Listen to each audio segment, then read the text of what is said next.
If you want to hide photos and videos on the Motorola Edge 70 Pro, then first of all, we're gonna go to the Photos app. Now, once you open the Photos app, if you want to hide a single photo or a video, once you open it, tap on Add To at the bottom of the screen, and then you should be able to choose Locked Folder.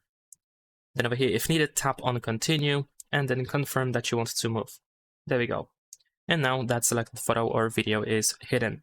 You can also press and hold your finger on the first photo or video that you want to select, and then of course you can select multiple files at once.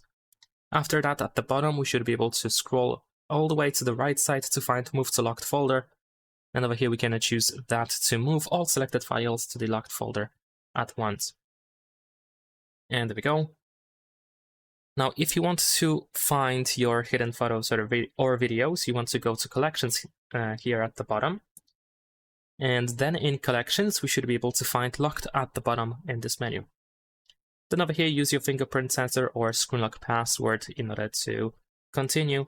You have the option to back up your locked folder, so in case you want to enable the backup, then you can do so.